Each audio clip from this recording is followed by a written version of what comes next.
నమస్తే ఓహోయ్ కుకింగ్కి స్వాగతం. పచ్చి బెండకాయని కరాపర ఎంతమంది తినేయగలం? నేను చూపించబోయేది హసి బెండకాయ.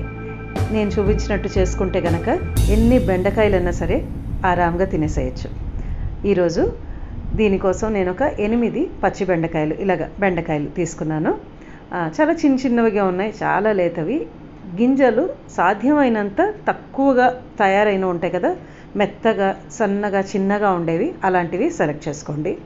దీనికి పైనుంచి కింద దాకా పొడుగ్గా ఒక ఘాటు పెడుతున్నాను. వెనకాల ఊడిపోకుండా ఉండాలి, మనకు ఓపెన్ అయిపోకుండా ఒకవైపు మాత్రమే ఘాటు ఉండేట్టుగా చేసుకోండి. మనకు ఒకవైపు ఇంకా అతుక్కునే ఉండాలి. ఇది మనం చేసిన తర్వాత అలాగే తినేసేయచ్చు, లేదంటే అన్నంలో ఒక కూరలాగా పెట్టుకొని తినచ్చు. సాంబార్ అన్నంలో, చారు అన్నంలో, పప్పు అన్నంలో అలాగా నంచుకొని తినడానికి కూడా చాలా చాలా బాగుంటుంది. అమ్మో పచ్చి బెండకాయ తినాలా అనుకునే వాళ్ళు కూడా ఇది ఒకసారి తినటం అలవాటైతే కనుక మళ్ళీ మళ్ళీ తినాలనిపిస్తుంది వాళ్ళకి. ఇలాగన్నీ చేసి పెట్టుకుంటున్నాను. ఇది ఒక ఈవినింగ్ స్నాక్లా కూడా తినేసేయచ్చు.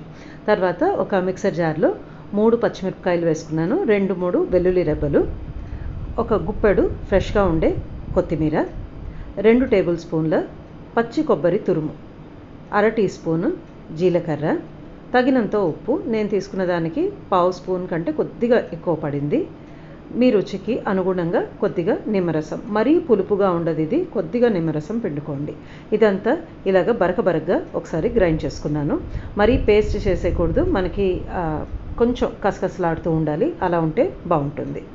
ఇదంతా ఒక పాత్రలోకి తీసేసుకొని ఈ పచ్చి బెండకాయల్లో స్టఫ్ చేసేయాలి.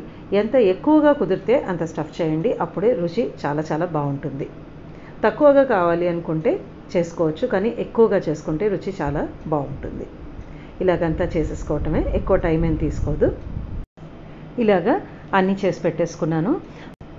మనకి కూరిన తర్వాత కొంచెం ఈ కొబ్బరిది మిశ్రమం ఏమైనా మిగిలితే కనుక ఇది ఒక సలాడ్ లాగా అలాగే తినేసేయచ్చు, చాలా బాగుంటుంది.